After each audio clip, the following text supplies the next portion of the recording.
नमस्कार दोस्तों, किस्से कहानियों की दुनिया में आपका स्वागत है। आप सुन रहे हैं मुंशी प्रेमचंद की कहानी रानी सारंधा। कहानी पसंद आए तो वीडियो को लाइक कीजिए और चैनल को सब्सक्राइब कीजिए। तो आइए सुनते हैं। अंधेरी रात के सन्नाटे में धनास नदी चट्टानों से टकराती हुई ऐसी सुहावनी मालूम होती थी जैसे घुमर घुमर करती हुई चक्कियाँ। नदी के दाहिने तट पे एक टीला है। उस पर एक पुराना दुर्ग बना हुआ है जिसको जंगली वृक्षों ने घेर रखा है। टीले के पूर्व की ओर छोटा सा गांव है।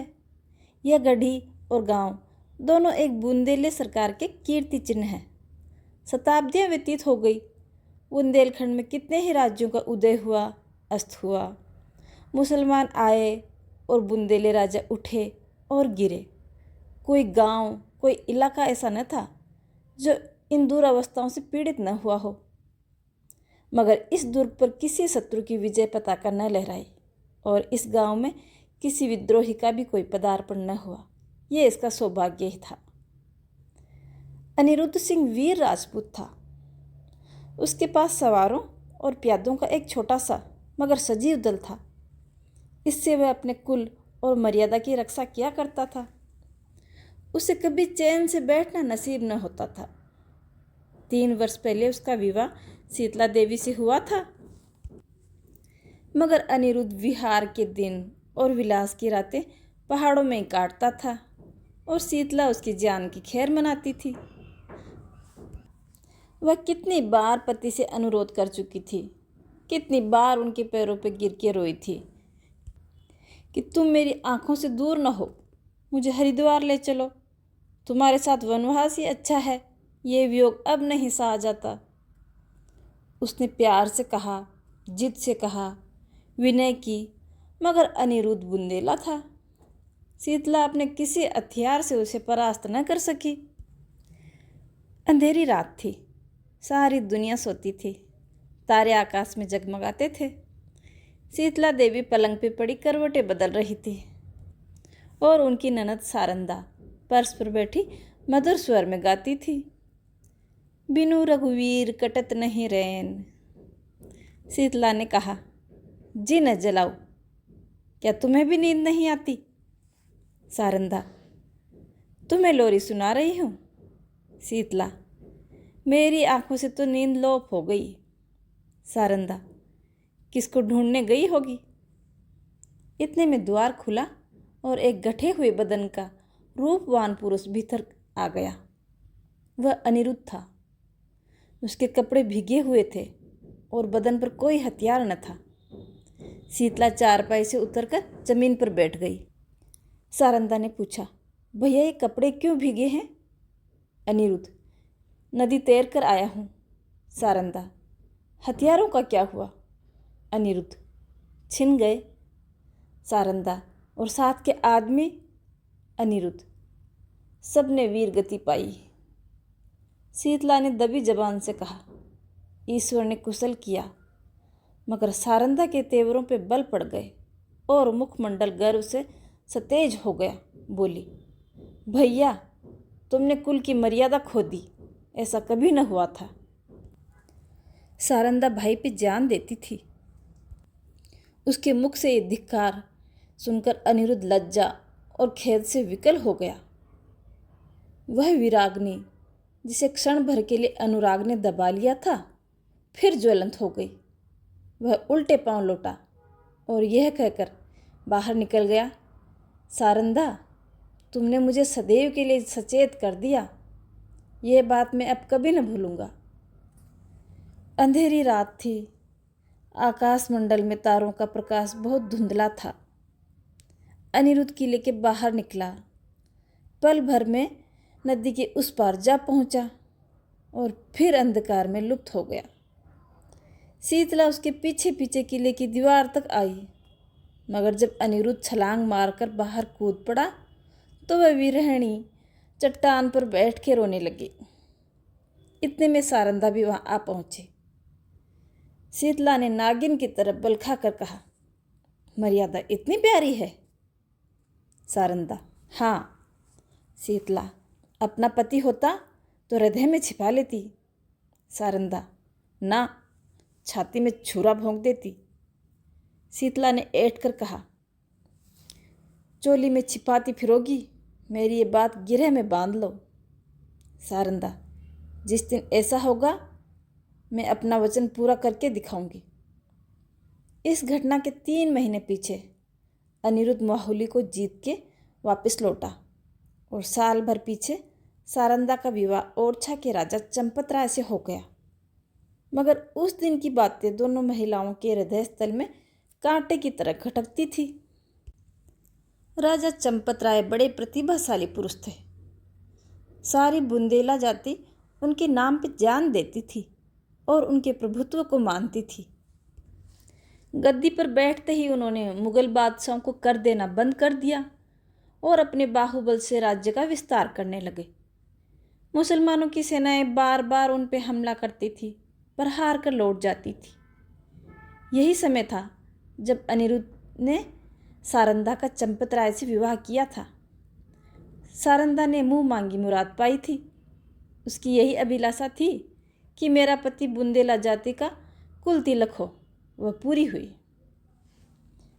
परंतु कुछ ऐसी घटनाएं हुई कि चंपत राय को मुगल बादशाह का आश्रित होना पड़ा।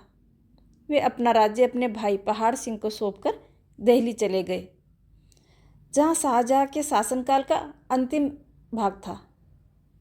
शहजादा दारा सिका को राजकीय कार्य को संभालते थे। उन्होंने चंपत राय की वीरता की खूब कहानियां सुनी थी, इसलिए उनका बहुत आदर सम्मान भी किया करते थे और इसीलिए कालपी की बहुमूल्य जागीर उनको भेंट कर दी थी, जिसकी आमदनी 9 लाख थी। ये पहला अवसर था कि चंपत राय को आए दिन की लड़ाई झगड़ों से निवृत्ति मिली। उसके साथ ही भोग विलास का प्राबल्य हुआ। रात दिन आमोद प्रमोद की चर्चाएं रहने लगी। राजा विलास में डूबे, रानियां जड़ाऊ गहनों पे रिझी। मगर सारंदा इन दिनों बहुत उदास और संकुचित रहने लगी।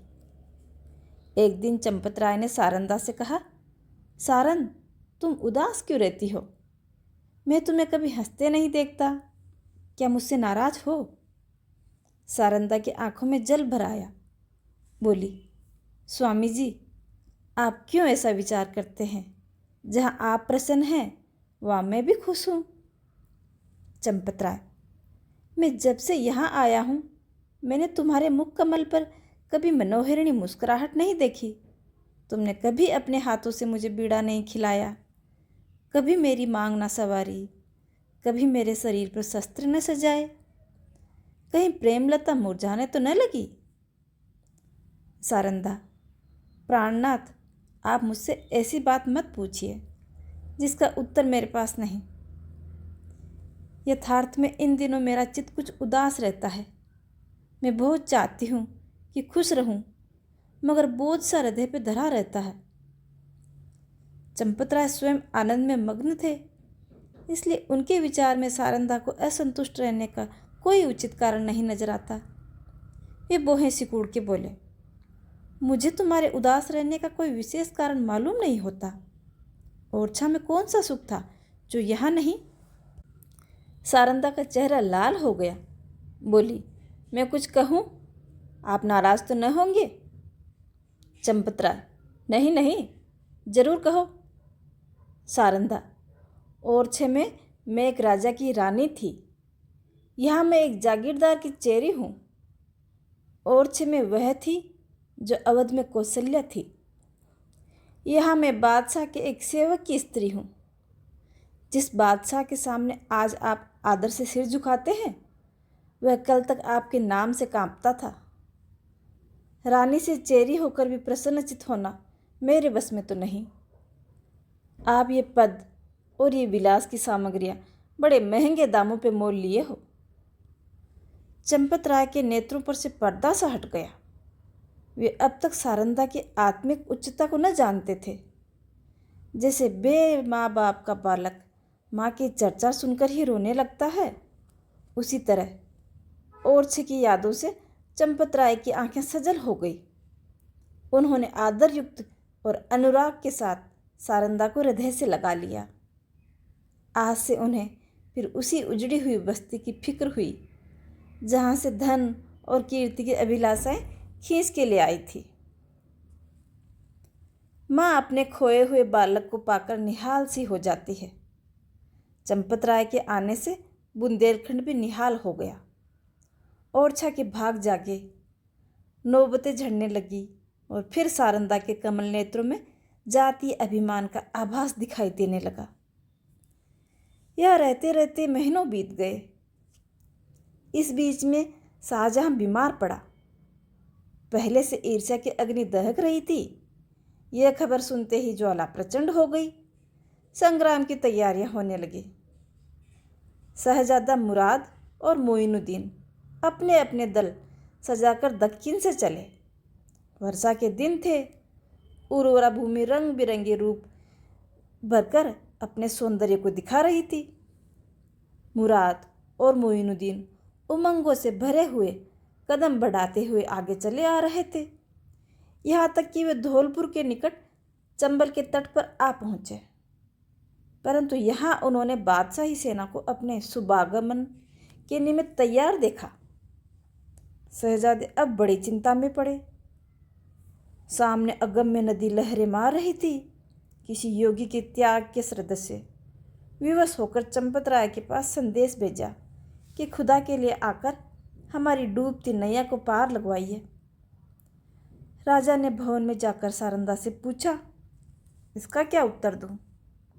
सारंदा, आपको मदद करनी होगी। चंपत राय, उनकी मदद करना दारा शिकोह से वैर लेना है।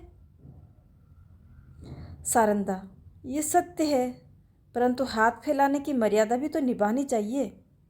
चंपत राय, प्रिय, तुमने सोच के जवाब नहीं दिया। सारंदा, प्राणनाथ, मैं अच्छी तरह जानती हूँ कि ये मार्ग कठिन है और अब हमें अपने योद्धाओं का रक्त पानी के समान बहाना ही पड़ेगा। परंतु हम अपना रक्त बहाएंगे और चंबल की लहरों को लाल कर देंगे। विश्वास रखिए, जब तक नदी की धारा बहती रहेगी वह हमारे वीरों की कीर्तिगान करती रहेगी। जब तक बुंदेलों का एक भी नाम लेवा रहेगा, ये रक्त बिंदु उनके माथे पर केसर का तिलक बनकर चमकेगा। वायुमंडल में मेघराज की सेनाएं उमड़ रही थी। ओरछे के किले से बुंदेलों की एक काली घटा उठी और वेग के साथ चंबल की तरफ चली। प्रत्येक सिपाही वीर रस से झूम रहा था। सारंदा ने दोनों राजकुमारों को गले लगाया और राजा को पान का बीड़ा देकर कहा, बुंदेलों की लाज अब तुम्हारे हाथ है। आज उसका एक एक अंग मुस्कुरा रहा है और हृदय हुलसित है। बुंदेलों की ये सेना देखकर शहजादे फूले न समाये। राजा वहाँ की अंगुल अंगुल भूमि से परिचित थे। उन्होंने बुंदेलों को एक आड़ में छिपा दिया और वे शहजादों की फौज को सजाकर नदी के किनारे किनारे पश्चिम की ओर चले। दारा शिकोह को भ्रम हुआ कि शत्रु किसी अन्य घाट से नदी पार उतरना चाहता है। उन्होंने घाट पर से मोर्चा हटा लिया। घाट में बैठे हुए बुंदेले उसी ताक में थे। बाहर निकल पड़े और उन्होंने तुरंत ही नदी में घोड़े डाल दिए। चंपत राय ने शहजादा दारा शिकोह को बुलावा देकर अपनी फौज को घुमा दिया। बादशाही सेना में हलचल पड़ गई। उनकी पंक्तियां छिन्न भिन्न हो गई। हाथों हाथ लड़ाई होने लगी। यहाँ तक कि शाम हो गई। रणभूमि रुधिर से लाल हो गई और आकाश में अंधेरा हो गया। घमासान की मार हो रही थी। बादशाही सेना शहजादों को दबाए जा रही थी। पर अकस्मात पश्चिम से फिर बुंदेलों की एक लहर उठी और इस वेग से बादशाही सेना से टकराई कि उसके कदम उखड़ गए। जीता हुआ मैदान हाथ से निकल गया। लोगों को कौतूहल हुआ था कि ये देवी सहायता कहाँ से आई। सरल स्वभाव के लोगों की धारणा थी कि ये फतह के फरिश्ते हैं, शहजादों की मदद के लिए आए हैं। परंतु जब राजा चंपत राय निकट गए तो सारंदा ने घोड़े से उतरकर उनके पैरों पर सिर झुका दिया। राजा को असीम आनंद हुआ। ये सारंदा थी। समर भूमि का दृश्य इस समय अत्यंत दुखमय था। थोड़ी देर पहले जहाँ सजे हुए वीरों के दल थे, वहाँ अब बेजान लाशें तड़प रही थी। मनुष्य ने अपने स्वार्थ के लिए अनादिकाल से ही भाइयों की हत्या की है। अब विजयी सेना लूट पर टूट पड़ी। इस नोच कसोट में लोगों को बादशाही सेना के सेनापति वली बहादुर खां की अधमरी लाश दिखाई दी। उनके निकट उनका घोड़ा खड़ा हुआ था, अपने दुम से मक्खियाँ उड़ा रहा था। राजा को घोड़ों का शौक था, देखते ही वह उस पर मोहित हो गए। ये इराकी जाति का अत्यंत सुंदर घोड़ा था, एक एक अंग सांचे में ढला हुआ, सिंह की सी छाती, चीते की कमर। उसका यह प्रेम और स्वामी भक्ति देखकर लोगों को बड़ा कौतूहल हुआ। राजा ने हुक्म दिया, खबरदार, इस प्रेमी पर कोई हथियार न चलाए, इसे जीता पकड़ के लाओ। यह मेरे अस्तबल की शोभा बढ़ाएगा। जो इसे मेरे पास लाएगा उसे धन से निहाल कर दूंगा। योद्धागण चारों ओर से लपके, परंतु किसी का साहस न हुआ कि उसके निकट जाते। कोई चुमका रहा था, कोई फंदे में फंसाने की फिराक में था, पर कोई उपाय सफल न हुआ। तभी सारंदा अपने खेमे से निकली और निर्भय होके घोड़े के पास चली गई। उनकी आंखों में प्रेम का प्रकाश था, छल का नहीं। घोड़े ने सिर झुका दिया। रानी ने उसकी गर्दन पर हाथ रखा और उसकी पीठ को सहलाने लगी। घोड़े ने उसके आंचल में मुंह छिपा लिया। रानी उसकी रास पकड़कर खेमे की ओर चली। घोड़ा इस तरह चुपचाप उसके पीछे जा रहा था मानो सदैव से उसका ही सेवक है। पर बहुत अच्छा होता कि घोड़े ने सारंदा से भी निष्ठुरता की होती। यह सुंदर घोड़ा आगे चलकर इस राज परिवार के निमित्त जटिल मृग साबित हुआ। शहजादा मोहिनुद्दीन आगरे पहुंचा तो विजय देवी ने उसके लिए सिंहासन सजा दिया। औरंगजेब गुणज्ञ था। उन्होंने बादशाही सरदारों के अपराध माफ़ कर दिए, उनके राज्य पद लौटा दिए और राजा चंपत राय को उसके बहुमूल्य कृत्य के उपलक्ष्य में 12,000 मनसब प्रदान की गई। ओरछा से बनारस और बनारस से जमुना तक उसकी जागीर नियत की गई। बुंदेला राजा फिर राजसेवक बना। वह फिर सुख विलास में डूबा और रानी सारंदा फिर पराधीनता के शोक से भूले जाने लगे। वहीं वली बहादुर खां बड़ा वाक चतुर मनुष्य था। उसकी मृदुता ने शीघ्र ही उसे बादशाह आलमगीरी का विश्वास पात्र बना दिया। उस पर राजसभा में सम्मान की दृष्टि पड़ने लगी। खां साहब के मन में अपने घोड़े के हाथ से निकल जाने का बड़ा शौक था। एक दिन कुंवर छत्रपाल सिंह उसी घोड़े पर सवार होकर शहर को निकला था। वह खां साहब के महल की तरफ जा निकला। वली बहादुर ऐसे ही अवसर की ताक में था। उसने तुरंत अपने सेवकों को इशारा किया। राजकुमार अकेला क्या करता? पाँव पाँव घर आया और उसने सारंदा से सब समाचार बता दिया। रानी का चेहरा तमतमा गया। बोली, मुझे इसका शौक नहीं कि घोड़ा हाथ से गया, शौक इसका है कि तू उसे खोकर जीता क्यों लौट आया। क्या तेरे शरीर में बुंदेलों का रक्त नहीं? घोड़ा न मिलता न सही, किंतु तुझे दिखा देना चाहिए था कि एक बुंदेले बालक से उसका घोड़ा छीन लेना कोई हंसी नहीं। क्या कहकर उसने अपने 25 योद्धाओं को तैयार होने की आज्ञा दी। स्वयं अस्त्र धारण किए और योद्धाओं के साथ वली बहादुर खां के निवास पर जा पहुंची। खां साहब उसी घोड़े पर सवार होकर दरबार चले गए थे। सारंदा दरबार की तरफ चली और एक क्षण में किसी वेगवती नदी के सदृश से बादशाही दरबार के सामने पहुंची। ये कैफियत देखते ही दरबार में हलचल मच गई। अधिकारी वर्ग इधर उधर से आके जमा हो गए। आलमगीरी भी सहन से निकल कर आए। लोग अपनी अपनी तलवारें संभालने लगे और चारों तरफ शोर मच गया। कितने ही नेत्रों ने इसी दरबार में अमर सिंह की तलवार की चमक भी देखी थी। उन्हें वही घटना फिर याद आ गई। सारंदा ने उच्च स्वर में कहा, खां साहब, बड़ी लज्जा की बात है। आपने वही वीरता जो चंबल के तट पर दिखानी चाहिए थी, आज एक अबोध बालक के सम्मुख दिखाई। क्या यह उचित था कि आप उससे घोड़ा छीन लेते? वली बहादुर खां की आंखों से अग्नि ज्वाला निकल रही थी। वे कड़ी आवाज़ से बोले, किसी गैर की क्या मजाल कि मेरी चीज़ को अपने काम लाए? रानी, वह आपकी चीज़ नहीं, मेरी है।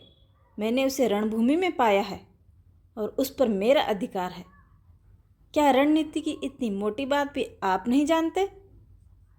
खां साहब, वह घोड़ा मैं नहीं दे सकता। उसके बदले में सारा अस्तबल आपकी नज़र है।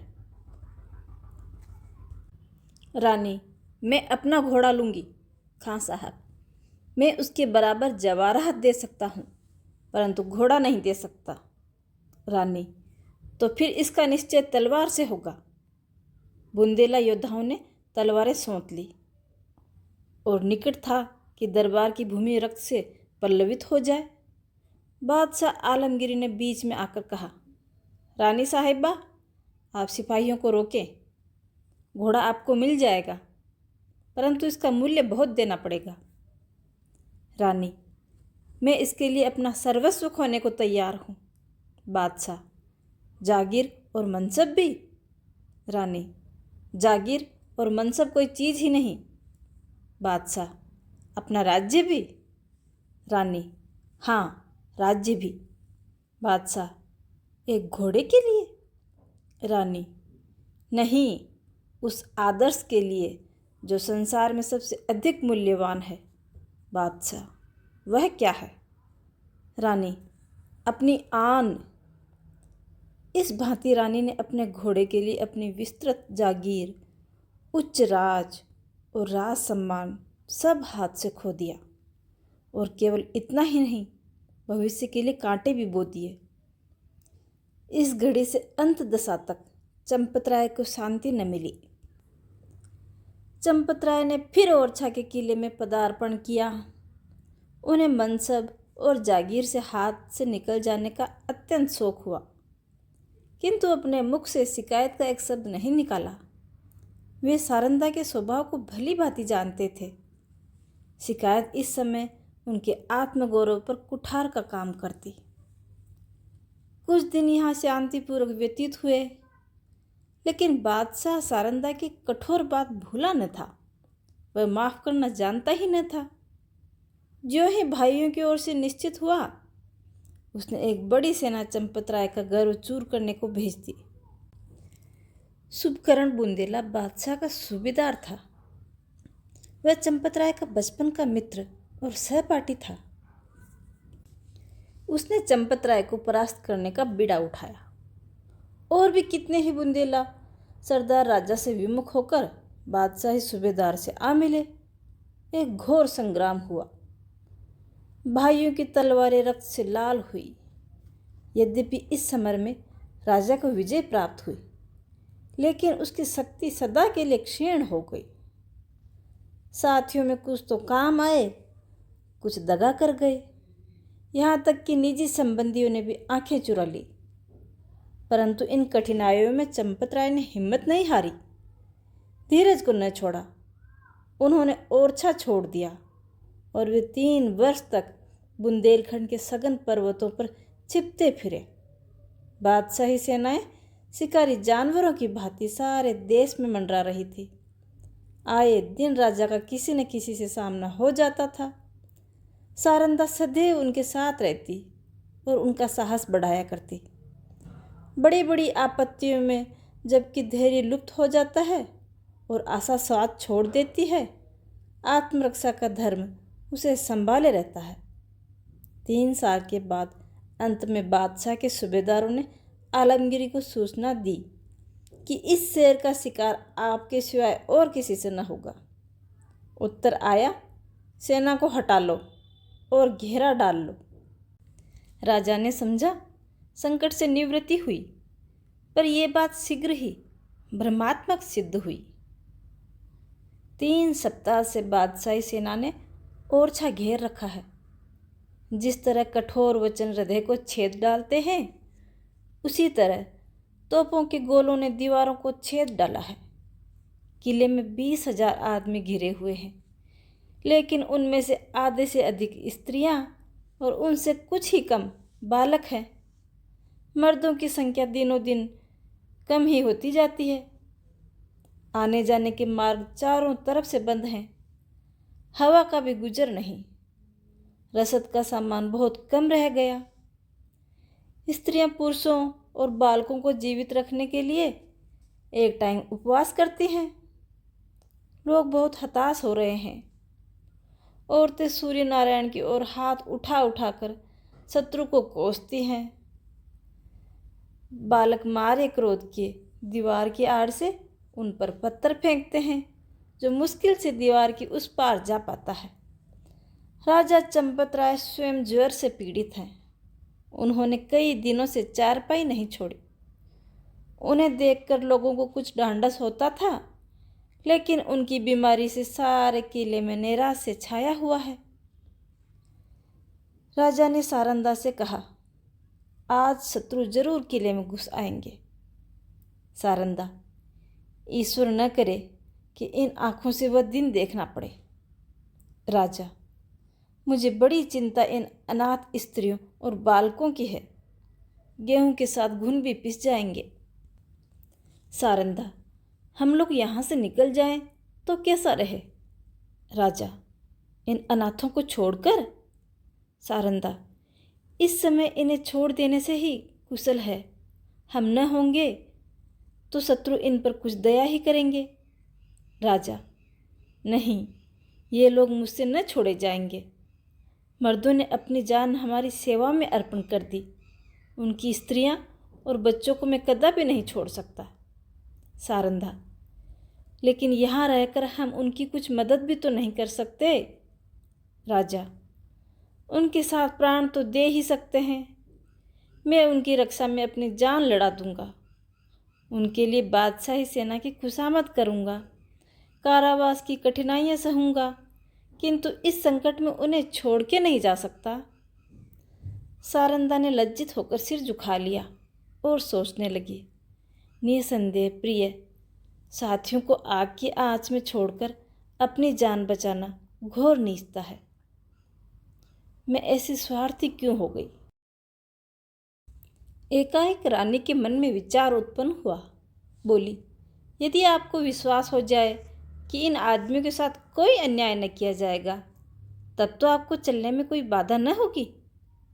राजा, सोचकर कौन विश्वास दिलाएगा? सारंदा, बादशाह के सेनापति का प्रतिज्ञा पत्र। राजा, हाँ, तब मैं चल सकता हूँ। सारंदा विचार सागर में डूबी। बादशाह के सेनापति से क्यों कर ये प्रतिज्ञा करवाऊँ? कौन ये प्रस्ताव लेकर वहाँ जाएगा? और निर्दयी ऐसी प्रतिज्ञा करने भी क्यों लगे? उन्हें तो अपनी विजय की पूरी आशा है। मेरे यहाँ ऐसी नीति कुशल वाक चतुर है भी कौन? छत्रसाल चाहे तो कर सकता है, उसमें ये सब गुण मौजूद हैं। इस तरह मन में निश्चय करके रानी ने छत्रसाल को बुलवाया। यह उनके चारों पुत्रों में बुद्धिमान और साहसी था। रानी उसे सबसे अधिक प्यार करती थी।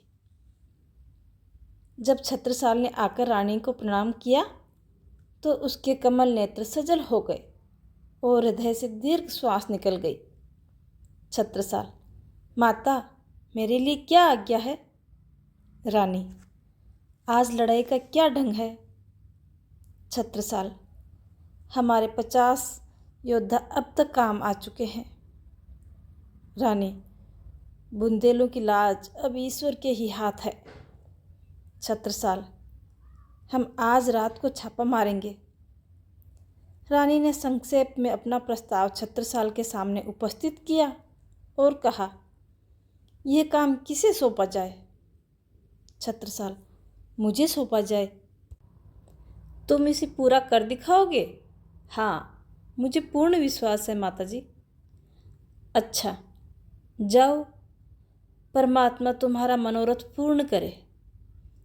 छत्रसाल जब चला तो रानी ने उन्हें हृदय से लगा लिया और तब आकाश की ओर दोनों हाथ उठाकर कहा, दयानिधि, मैंने अपना तरुण और होनहार पुत्र बुंदेलों की आन के आगे भेंट कर दिया।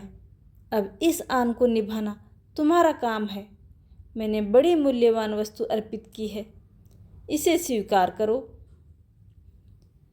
दूसरे दिन प्रातःकाल सारंदा स्नान करके थाल में पूजा की सामग्री लिए मंदिर को चली। उसका चेहरा पीला पड़ गया था और आंखों तले अंधेरा छाया जाता था। वह मंदिर के द्वार पर पहुंची ही थी कि उसके थाल में बाहर से आकर एक तीर गिरा। तीर की नोक पर एक पुर्जा लिपटा हुआ था। सारंदा ने थाल मंदिर के चबूतरे पर रखा और पुर्जे को खोलकर देखा। चेहरा खिल गया, लेकिन यह आनंद क्षण भर का था। हाय, इस पुर्जे के लिए अपना प्रिय पुत्र हाथों से खो दिया। कागज के टुकड़े को इतने महंगे दामों किसने लिया होगा। मंदिर से लौटकर सारंदा राजा चंपत राय के पास गई और बोली, प्राणनाथ, आपने जो वचन दिया था उसे पूरा कीजिए। राजा ने चौंक कर पूछा, तुमने अपना वादा पूरा कर दिया? रानी ने वह प्रतिज्ञा पत्र राजा को दिखाया। चंपत राय ने उसे गौर से देखा, फिर बोले, अब मैं चलूँगा और ईश्वर ने चाहा तो एक बार फिर शत्रुओं की खबर लूँगा। लेकिन सारन, सच बताओ, इस पत्र के लिए क्या देना पड़ा? रानी ने कुंठित स्वर से कहा, बहुत कुछ। राजा, सुनूं? रानी, एक जवान बेटा। राजा को बाण सा लग गया। पूछा, कौन? अंगद राय? रानी, नहीं। राजा, रतन साहब? रानी, नहीं। राजा, छत्रसाल? रानी, हाँ, जैसे कोई पक्षी गोली खाकर परों से फड़फड़ाता है और तब बेदम होकर गिर पड़ता है, उसी भांति चंपत राय पलंग से उछले और फिर अचेत होकर गिर पड़े। छत्रसाल उनका परम प्रिय पुत्र था। उसके भविष्य की सारी कामना उसी पर अवलंबित थी। जब चेत हुआ तब बोले, सारन, तुमने बुरा किया। अंधेरी रात थी। रानी सारंदा घोड़े पे सवार, चंपत राय को पालकी में बिठाया गया था और किले के गुप्त मार्ग से निकले जाते थे। आज से बहुत काल पहले एक दिन ऐसी ही अंधेरी दुखमय रात्रि थी। तब सारंदा ने शीतला देवी को कुछ कठोर वचन कहे थे। शीतला देवी ने उस समय जो भविष्यवाणी की थी वह आज पूरी हुई। क्या सारंदा ने उसका जो उत्तर दिया था वह भी पूरा होगा? मध्याह्न था। सूर्य नारायण सिर पर आकर अग्नि की वर्षा कर रहे थे। शरीर को झुलसाने वाली प्रचंड प्रखर वायु वन और पर्वतों में आग लगाती फिरती थी। ऐसा विदित होता था मानो अग्निदेव की समस्त सेना गरजती हुई चल रही है। गगनमंडल इस भय से कांप रहा था। रानी सारंदा घोड़े पे सवार चंपत राय को लिए पश्चिम की तरफ चली जाती थी। और 10 कोस पीछे छूट गया था और प्रतिक्षण यह अनुमान स्थिर होता जाता था कि अब हम भय के क्षेत्र से बाहर निकल आए। राजा पालकी में अचेत पड़े हुए थे और करा रहे थे। पालकी के पीछे 5 सवार घोड़ा बढ़ाए चले आते थे। प्यास के मारे सबका बुरा हाल था। तालू सूखा जाता था। किसी वृक्ष की छांव और कुएं की तलाश में आंखें चारों ओर दौड़ रही थी। अचानक सारंदा ने पीछे की तरफ फिर के देखा तो उसे सवारों का एक दल आता हुआ दिखाई दिया। उसका माथा ठनक गया कि कुशल नहीं, ये लोग अवश्य हमारे शत्रु हैं। फिर विचार हुआ कि शायद मेरे राजकुमार अपने आदमियों को लेकर सहायता के लिए आए हों। निराशे में भी आशा साथ नहीं छोड़ती। कई मिनट तक वह इसी आशा और भय की अवस्था में रही, यहाँ तक कि वह दल निकट आ पहुँचा और सिपाहियों के वस्त्र साफ नजर आ रहे थे। रानी ने एक ठंडी सांस ली। उनका शरीर तृणवत कांपने लगा। यह बादशाही सेना के लोग थे। सारंदा ने कहारों से कहा, डोली रोक लो। बुंदेला सिपाहियों ने तलवारें खींच ली। राजा की अवस्था बहुत सोचनीय थी, किंतु जैसे दबी हुई आग हवा लगते ही प्रदीप्त हो जाती है, उसी प्रकार इस संकट का ज्ञान होते ही जर्जर शरीर में वीरात्मकता चमक उठी। वे पालकी का पर्दा उठाकर बाहर निकल आए।